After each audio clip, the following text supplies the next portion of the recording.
So there are a lot of misconceptions about what stuttering is. I think because a lot of people who stutter often try to hide it in the workplace. What stuttering is, very briefly, is interruptions or disfluencies in the flow of a person's speech. And this can show up in the way that they're producing their actual speech, but it also might include other things like facial movements or extra noises or very long pauses. One of the most common myths about people who stutter is that we are somehow inherently anxious or nervous, and that's just not true. We are no more anxious or nervous than anyone else. Sometimes employers may worry that stuttering means that the person is not an effective communicator. One of the things that an employer should keep in mind is that communication is so much more than just fluency.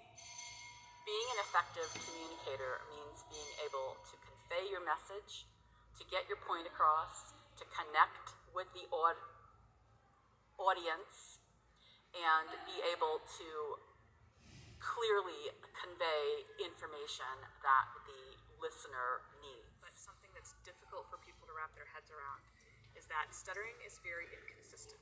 So people who stutter might be very fluent on one day and more disfluent on another day, and there's no particular rhyme or reason to that. That's confusing for people who stutter themselves, but it's also very confusing for the people who are around them. And I think that's especially important for employers to understand, because they might see, well, this very high-performing employee is fluent here, so why can't you be fluent over there? That is not necessarily something the person can control. It's not something they can just go do exercises for or go take a treatment for to guarantee they will be more or less fluent in different situations. Something we say about stuttering is that the only consistent thing about stuttering is the fact that it's inconsistent. And so being a supportive listener and a supportive colleague means rolling with that inconsistency.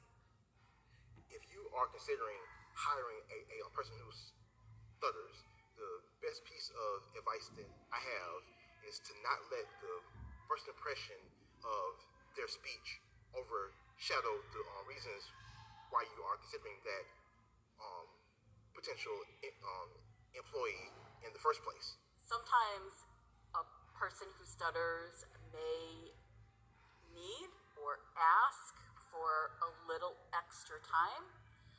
They may ask to have the presentation or the conference in person instead of over the phone. They may feel more comfortable with that. I work in a workplace that is very stutter friendly, and what that means is that I'm open about the fact that I stutter. I talk about it. I use disclosure. People feel free to talk with me about stuttering.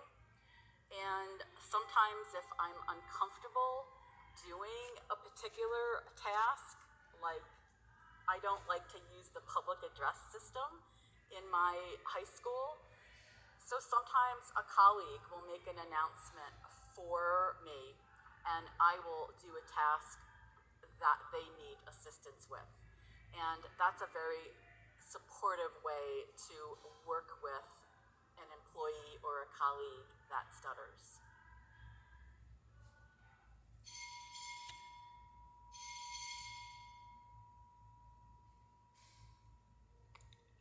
Thank you for taking time to learn more about stuttering with us today and how we can all adapt to better understand and support our peers at Heart of Texas Goodwill.